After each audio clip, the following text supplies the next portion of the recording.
Hello again, my lovelies, and welcome back. It has been some time, I guess. I'm still getting back into the gist of it. If you've listened to my video that came out a bit earlier, it truly is just life being life. In addition, for the following chapter, uh, there will be trigger warnings ahead, a lot of angst, and there will be discussions of World War II, specifically what the German party's experiments that happened. I will display on the screen from what timestamp you might want to skip ahead to. Just in case you feel not up to something as drastic as this. With that, why don't you grab yourself a snack, something to drink, sit back, relax, as we head into the next chapter of Avatar The Legends of Percy, Trial by Fire, written by WardofWinters. Chapter 27, The Lives Lost to Make a Legend. Know your history. I stood in a field. No, it wasn't a field.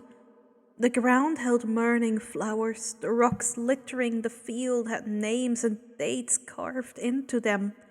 A hole was dug into the ground before me. I stood in a graveyard. In front of me, on the other side of the hole and facing me, was a man. He was pale with wavy black hair and sharp golden eyes.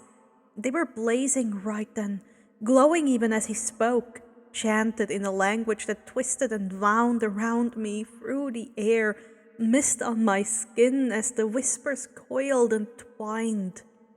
The air tasted of fire and ashes, my skin cooled with burning shadows, rocks rumbled over the ground under my feet. A hazy blur distorted his form. I blinked, trying to see him again, only for the space to be overtaken with humanesque shapes. Faded figures blurring into existence, not quite solid, indistinct enough for me to see beyond them, the gold-eyed man lowering his hands. Those strange, twisted whispers filled the air once more, the gold-eyed man speaking to what had to be spirits. They spoke back in matching, twining, twisting words that tumbled through my ears in a manner I struggled to understand, struggled to register as words, spoken or whispered or implied, twined and coiled or threaded around me. His hands spread once more, gaze tilting downwards to the hole, or perhaps pit was more fitting. Before him, I noticed a ghostly form seemed to crouch, hands cupping a liquid I had not noticed in the darkness. "Abel!" cried a voice. I whipped around, gaze landing on two figures striding toward a man and a woman, though the man was the one to speak.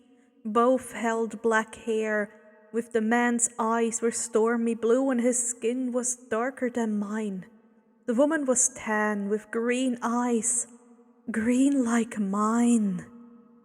Their eyes should not have stood out so much, not in this darkness, and yet they blazed akin to the golden-eyed man behind me.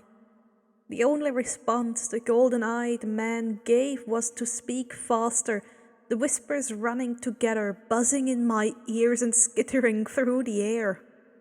One of the ghosts stepped forward, red spilling from its form as it solidified, mist hardening into a thick fog that took the shape of a man in a uniform. "Abel, please!" cried the woman. The golden-eyed man spoke once more, no longer in a language of whispers that twisted and crawled, but instead in a language far more human. It held many rolling R's and soft vowels that matched with hard consonants.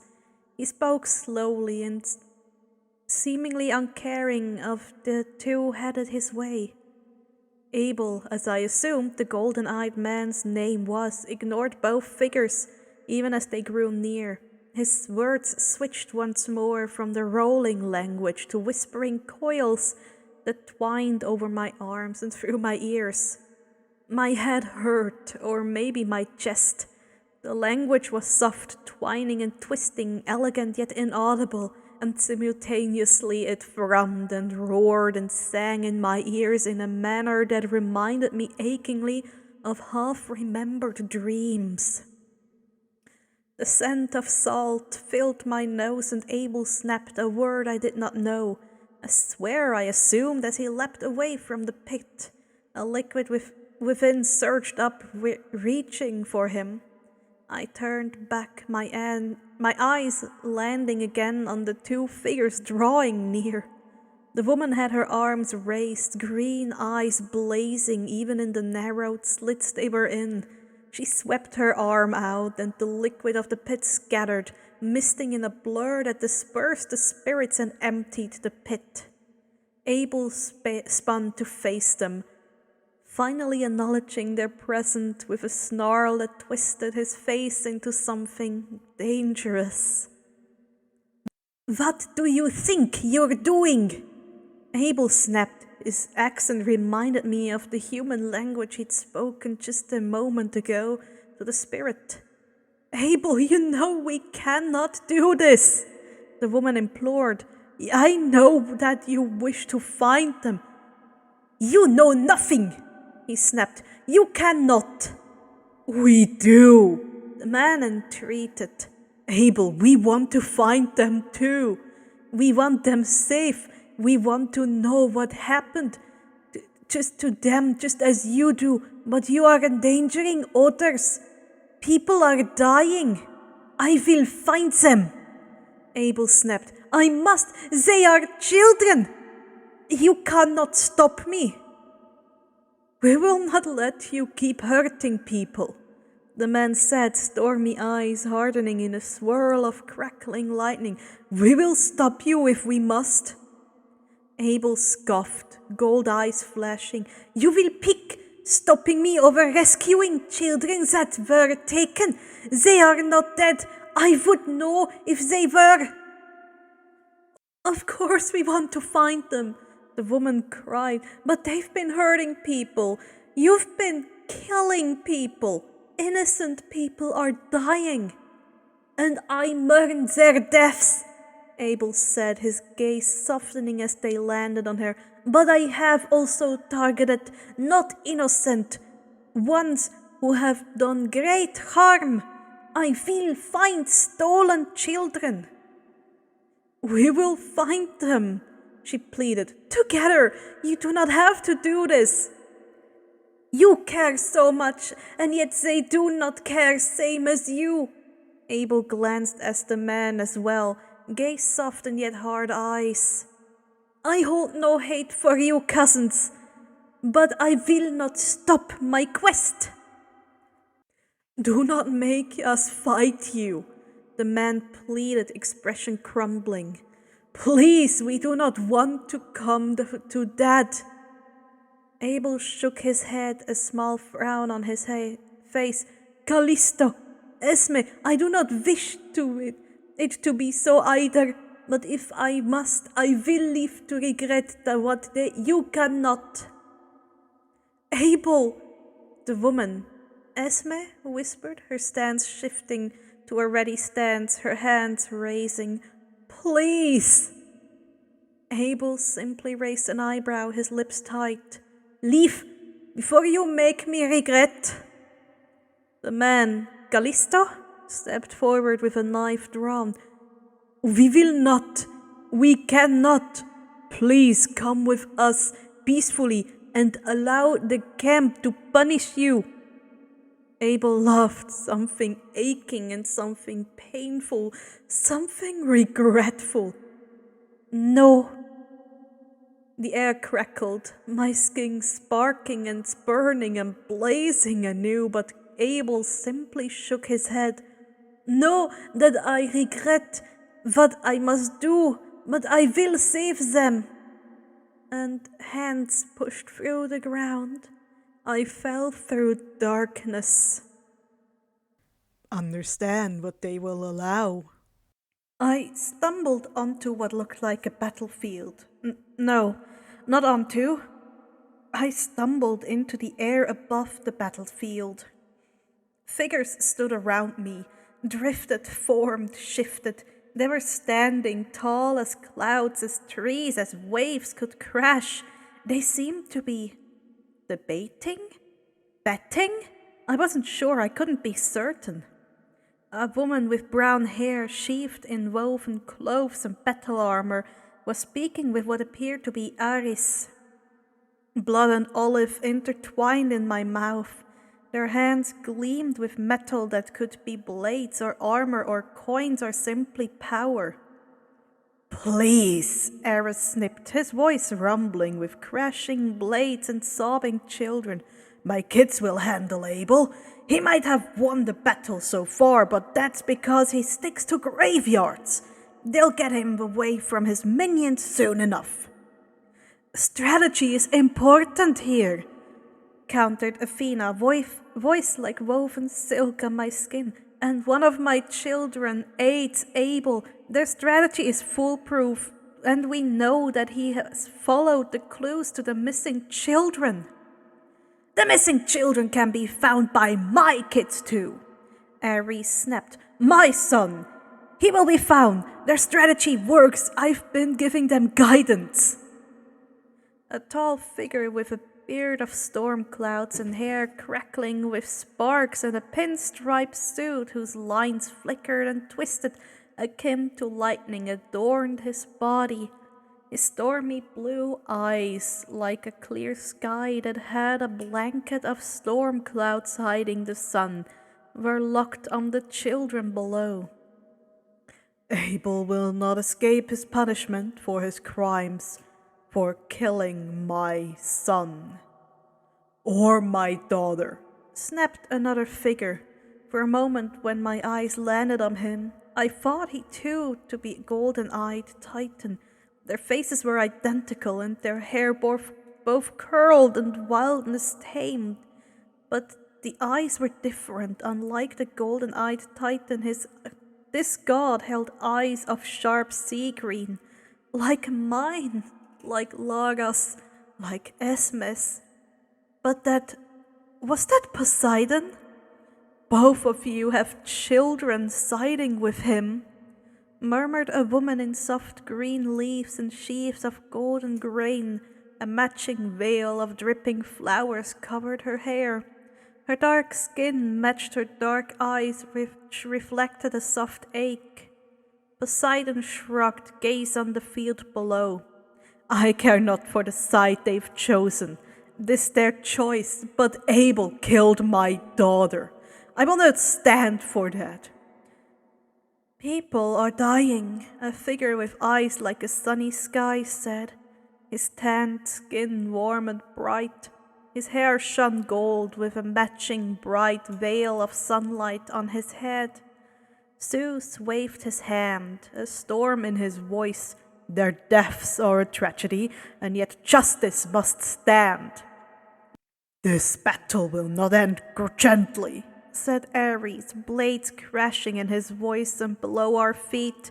There is little we can do but watch. Their fates have been determined, Zeus confirmed, rain falling from his mouth, the sky grieving what was lost yet unwavering in its conviction. I turned below, tuning out their words as they debated the fates of those below, debated the tragedy clashing, it debated the war that waged. A dismissal of the deaths ached in my chest as my eyes took in the blood that stained the ground so far below. It was a massacre. One side held the strength in numbers, though few of those numbers were living. Skeletons and freshly dead bodies alike shuffled forwards, blades in hands and hands empty of weapons alike raced to fight. On the opposite side, the living battled, small in numbers, 100, perhaps 200, but little more, facing a horde. The ground rose beneath them as hands burst out, and I wondered at what graveyard they stood in that held such forces. Lightning flashed, thunder crashing down with a boom as a dozen undead flashed into smoking heaps. 24 more took their places, stepping forward with blood and wrath in their forms.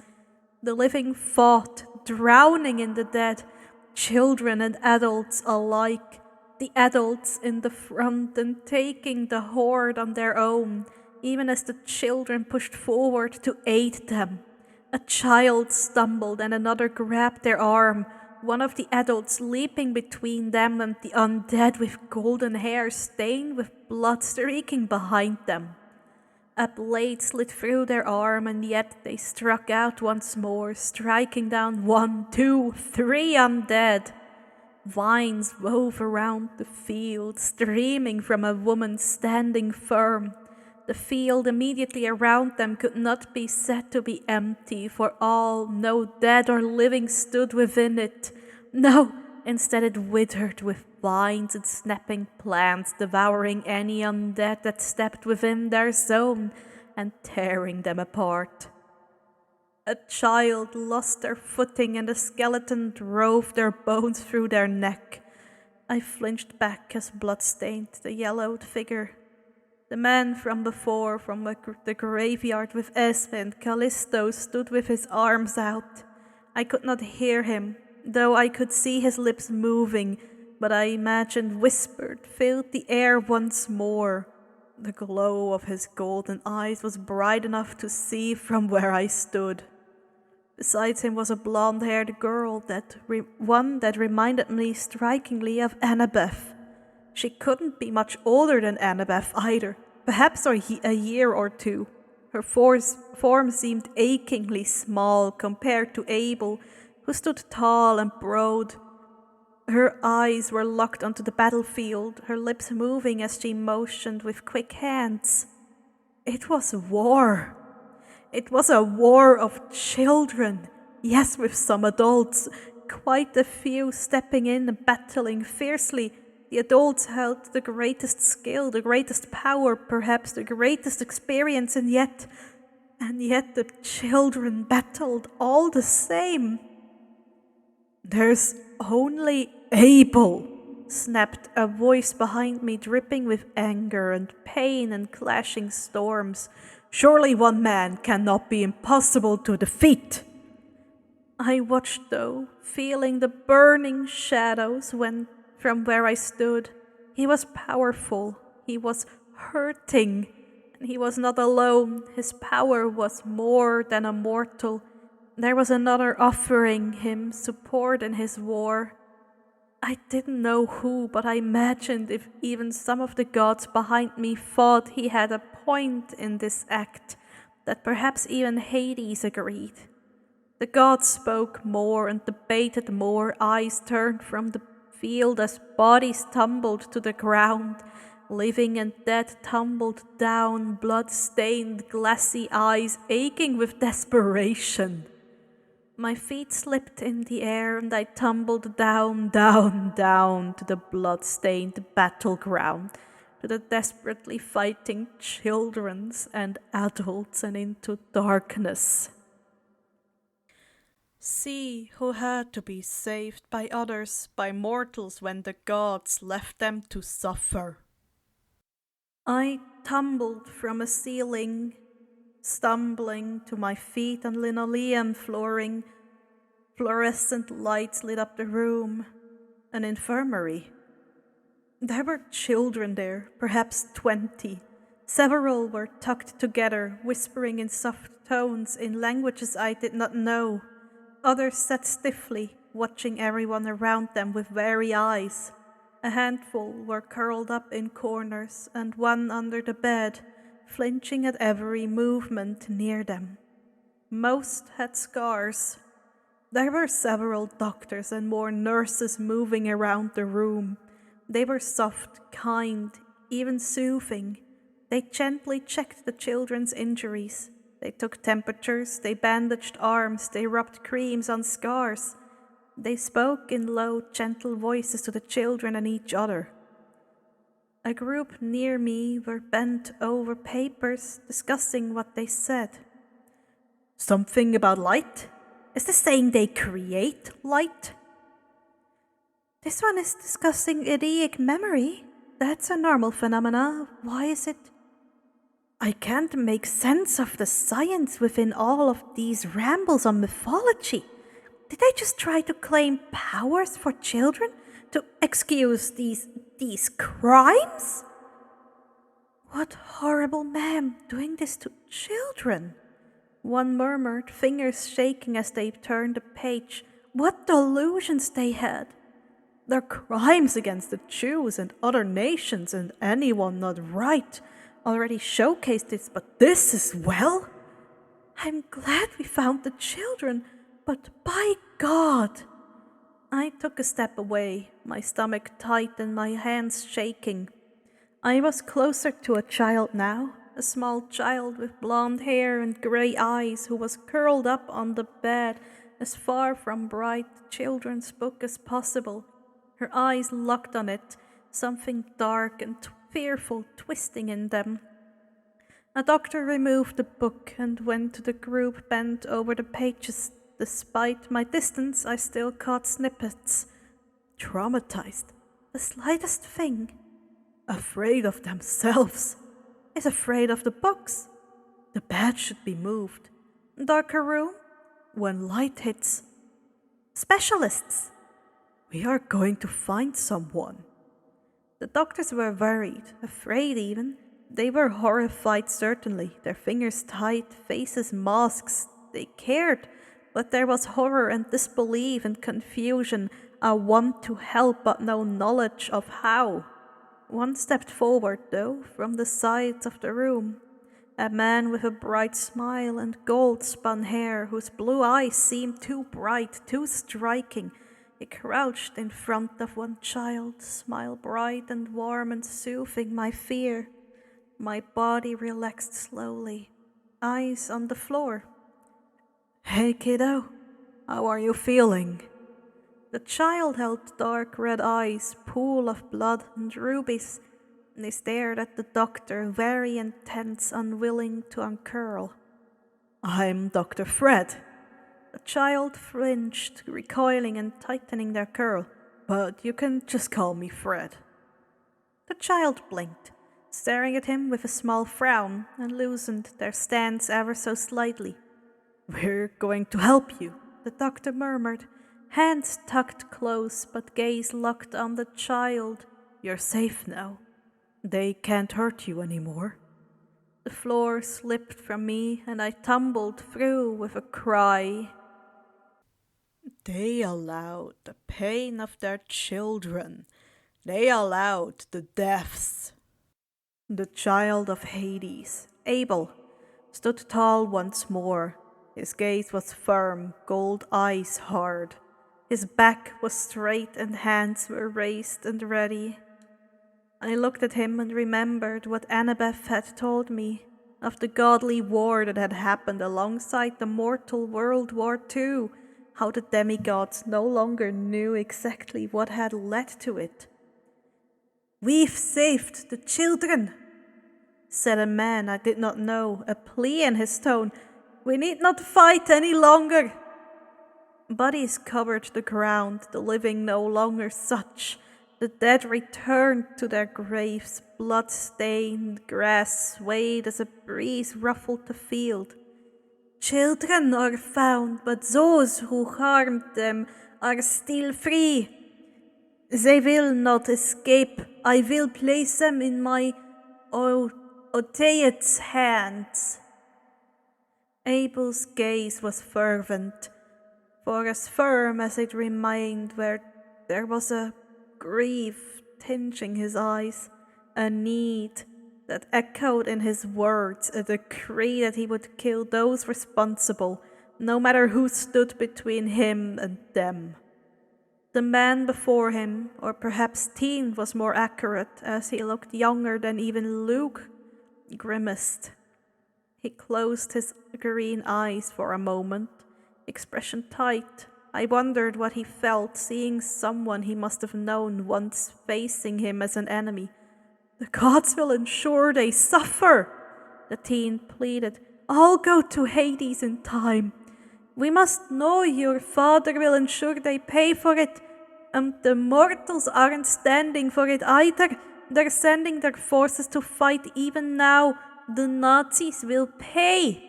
Please end this war between us now. Let us go home." "I will not stop," Abel said, shaking his hand. "I cannot stop. Not until spirits that linger have their vengeance. Not all children were saved. Some were lost. I must aid them." "They are dead," the teen pleaded. Desperation tinged his tone and his eyes were bright, pleading alongside his voice. "They are dead and their spirits may hurt, but they have died. You need to remember the living. You're living for the dead instead of living here and now. We need you, Abel. Please come home. It's not too late. You're not lost like they were." "I was lost with children."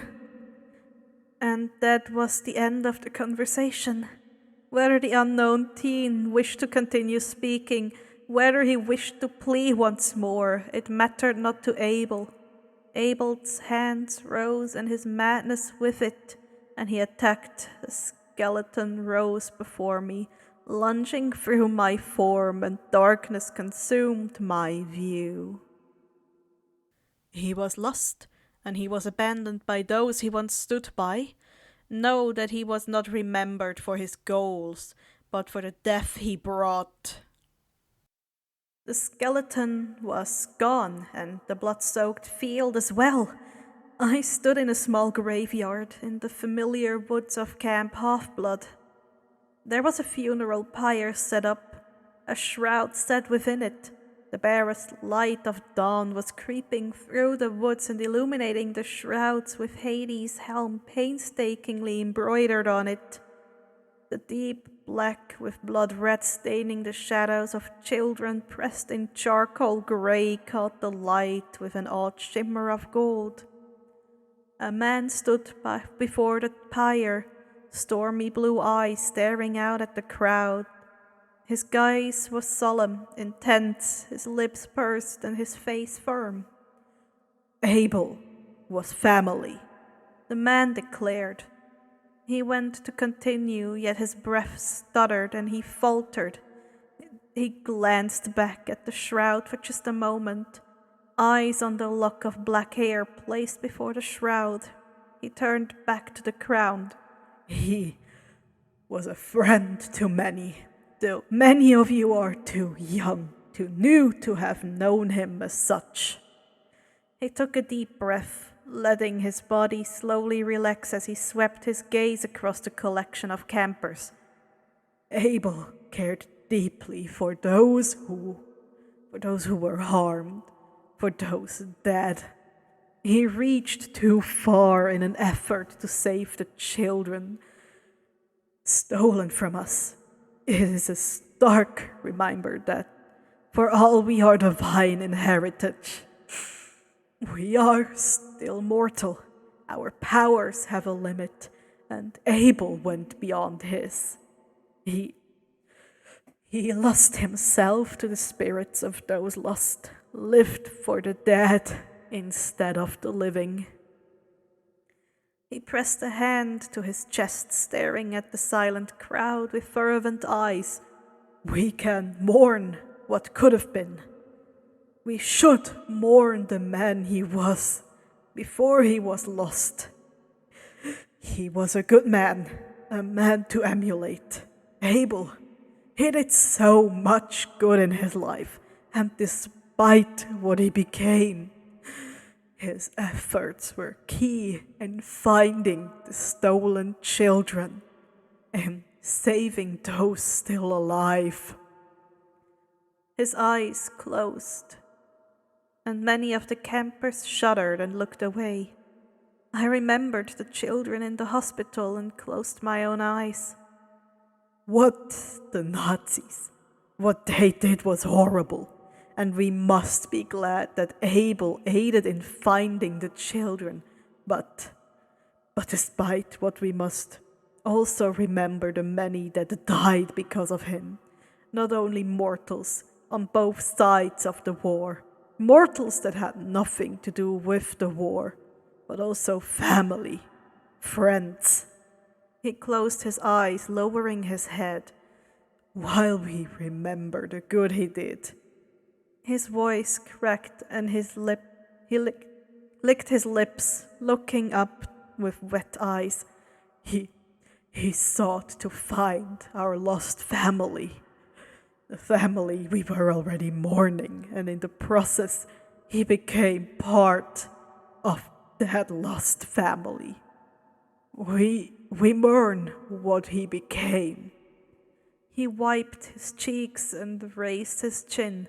Abel is the reason that I only have one sibling left alive, when prior I was one of a dozen. He is the reason that so many of you are missing siblings as well. Countless lives lost. He shook his head.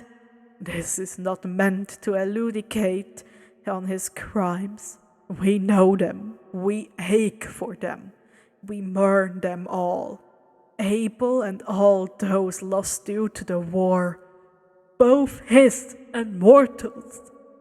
He took a deep breath and squared his shoulders, looking at everyone with a firm gaze once more.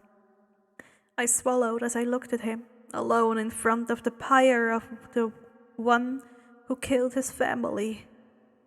The image stuttered, his hands spread and a bright look in his eyes, and the pyre lit with a roar of flames, blacking out my vision. Know that they have turned their backs on their people before. The fire was replaced by the bright sun, warming my skin for all I was not there. A figure stood before me on a dirt path worn by thousands of feet walking on it. A young man in a traditional, if worn, chiton. He held black hair that was knotted from travel and stormy blue eyes that peered beseechingly at the clouds above.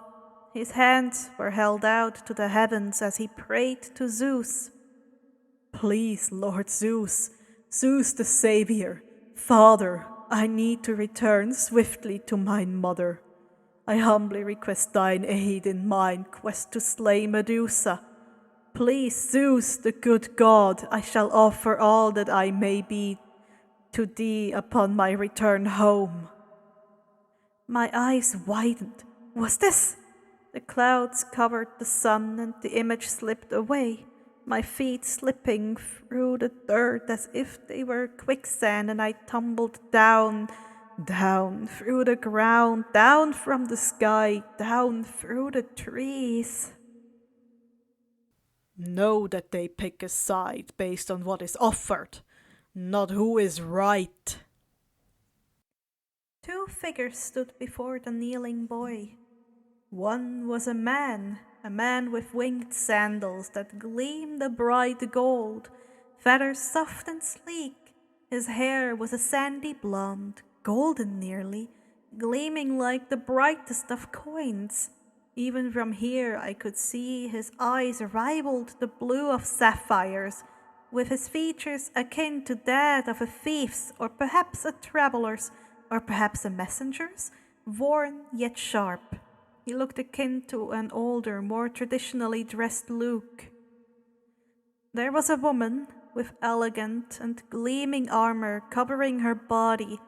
Her clothing beneath was fine, the finest I've ever seen, even when partially hidden by her armor. Her hair was uncovered and loose down her back, a deep black that shone in the sunlight. A spear was held in one hand, a pearl charm tied beneath the head of it, and in her other a polished shield. Her eyes were a stormy grey that pierced right through me.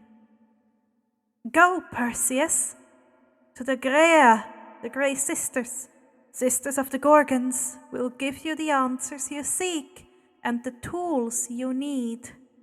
Perseus, the Titan, was showing me the myth of my namesake. "Take these gifts to aid you in your quest," the woman who had to be Athena said. "My shield to look in and see Medusa without fear. My adamantine sickle," the man who had to be Hermes continued, "to cut her head off smoothly." I watched as Perseus bowed deeply, accepting the two valuable items, the shield of Athena shining brightly in the light, and the adamantine sickle, one of the most valuable weapons I knew of that a mortal could even dream of wielding. They enable and encourage the children's crimes. I slipped from the final tree branch and tumbled to the ground in a new clearing where Perseus was threatening the Grey Sisters, tossing the eye into a lake before they could speak the knowledge they kept. I was tumbling through the ground, seeing a flash of Perseus stealing the eye in two from the Grey Sisters, threatening them to gain information. Threats. The world tilted and I was trapped in more trees, branches not even shaking as I peered down at Perseus, taking a pair of winged sandals, a bag and a helm that even through the dream slipped a cloak of burning shadows over my skin. Could that be the helm of darkness? Theft. I fell from the trees and landed on my feet on a familiar island, lit only by the stars glittering above, with even the moon gone in the darkness of the new moon. Even with so faint a light, I could see the girl before me. A familiar girl, Lara. She looked lovely with a soft fox fur shawl wrapped around her shoulders, a delicately woven chiton covering her form, and a pretty sea green veil draped over her hair. Perseus in turn stood before her. The helm was under his arm, the shield on his arm, and the sickle was in his hand. "Do not fear, young maiden, for I have arrived to slay the vile Gorgon Medusa. You shall soon be safe, and I shall guide you to your home." Lara did not react as Perseus clearly expected, her unseeing eyes widening, her mouth opening in horror for a long moment, even as she recoiled from him, and then she realized that he was turning to move ahead, to move past her, and she spoke. "You mustn't!" she cried, stepping forward with the familiarity of one who had lived there for many days. "The Gorgons here have done no wrong and harmed none who did not threaten them." Perseus recoiled, confusion coloring his gaze even as he raised his hand as if to placate her. "You have been fooled, young maiden. The Gorgons are naught but monsters, and I must slay them. Please step aside and allow me to free thee from their grasp." Lara did not step aside, and she did not allow him to free her from their grasp. Instead, she raised her chin, tilting her head until she was facing him precisely, and stood firm, her feet shifting into a stance that seemed to almost battle-ready. "You shall not pass!" Perseus narrowed his eyes, hands lowering from their position of placation. "Step aside, I have no quarrel with thee." "The quarrel thou hast does not concern me. I hold one of thee. Should thee remain on this island and threaten the occupants, leave our island. Thou art not welcome here." Lara's voice was made of the hardest of stone. Her hands had risen into a stance that resembled a stone mimicry of my own water-bending stance. "And yet I have one for thee. Leave our island. You are not welcome here."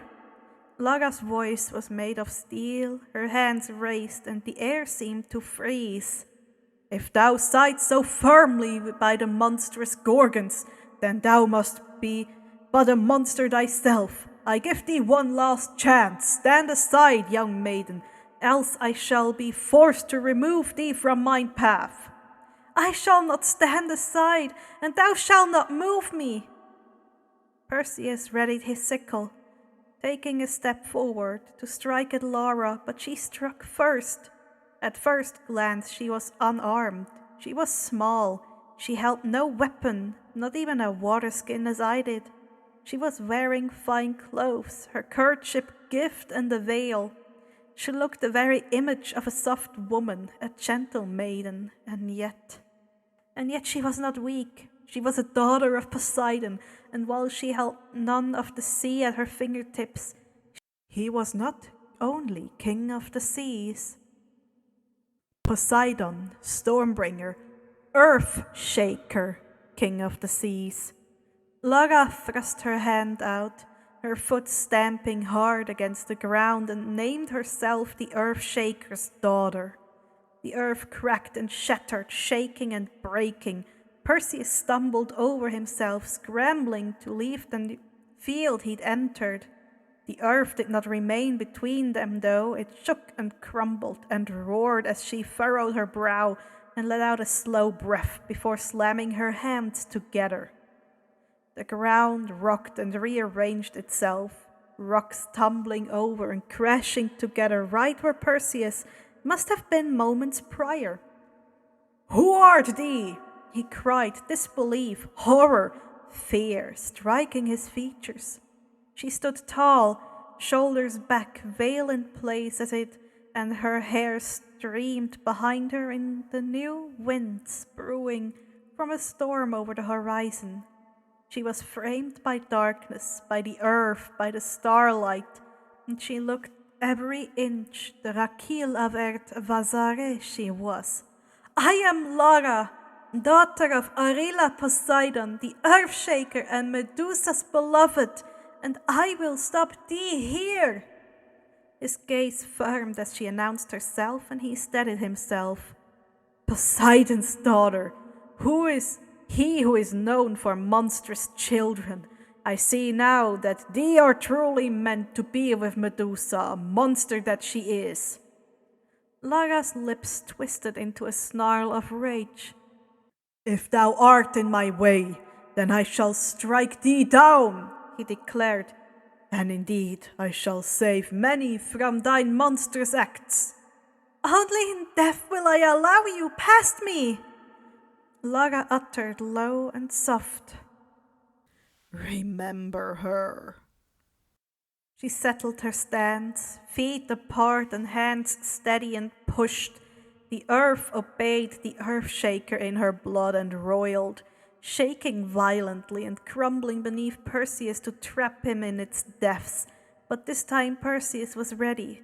He took to the skies, escaping the shaking and crumbling earth. His winged shoes fluttered delicately with their power enough despite their small size, and they lifted him up and above until he was safe and out of reach. Lara frowned, tilting her head, shifting her feet. She seemed to hear the wings, but could not place them as Perseus. "He vanished?" she muttered in her confusions. "The gods did not save her." Perseus raised Hermes' sickles, his eyes alight with crackling power. The blue was glowing as Callisto's had once. The sky rumbled, the oncoming storm encroaching all the quicker at his call. Electricity sparked over his arm, and my skin... Oh no. "Father!" Perseus called. "No, aid me!" "No!" I screamed, but Lara could not hear me. Electricity burned my skin as the sky rumbled. Horror filled me as Lara looked up, hearing his words but not understanding his height. And indeed, they killed her. The sky split open with a thunderous boom. Light seared my eyes and my skin, and I screamed. The light faded. I blinked spots from my eyes as they watered beyond the physical pain. My chest twisted as Perseus flew onward, and I turned my gaze to Lara. Know what they have done. Know what they have tried to do to you. Her shawl, the beautiful fox fur that Medusa had painstakingly prepared for her, the beautiful opening kerchief gift given in the field of flowers under the moon and stars, were mere ashes. Her skin was a map of burns, flesh blackened and steaming, her face ruined, and yet, the pain was written across what remained of her face. Her hand reached towards the mountain that had been behind her, her unseeing eyes, unseeing in life and yet all the emptier in death, were turned towards the cave of Medusa. Her necklace was all that remained pristine and shining amongst her ruined form. "No," I croaked. "No!" Know all this and choose. I woke up yelling Lara's name. Hamaharan, terminology, and DOCs. Rakil of Erd Vasare, meaning Lady or Lord of the Sea. Arila, meaning hiking. For the terminology that is used here, we have the Grey Sisters, Greira, Greia. Chiton, the phonetic spelling of chiton, an ancient Greek clothing or dress. Otets, Russian for father. WardofWinters OCs, they reserve all the rights to them. If you want to use them, please ask them for permission first. We have Abel, a son of Hades and the enemy of the godly war that happens alongside World War II. His goal was to rescue children taken by the German factions for experiments. He was driven to extremes by both his fatal flaw and the ghosts he talked with. Callisto, a son of Zeus and the one that originally stood against Abel and was killed by the aforementioned demigod. Esme, a daughter of Poseidon, the one of the two that originally stood against Abel, also killed by Abel. Cecile, a son of Poseidon that died defeating/killing Abel. Jayla, a daughter of Zeus that died killing Abel. Lara, Medusa's lover and daughter of Poseidon who was killed by Perseus, son of Zeus, in their version of the myth. This was a more somber, more manipulative chapter in terms of what Kronos shows to Perseus. Please check out the other socials of WardofWinters in the descriptions. And I hope you enjoyed this chapter despite its dark turn. Take care, everyone, and I'll see you next time.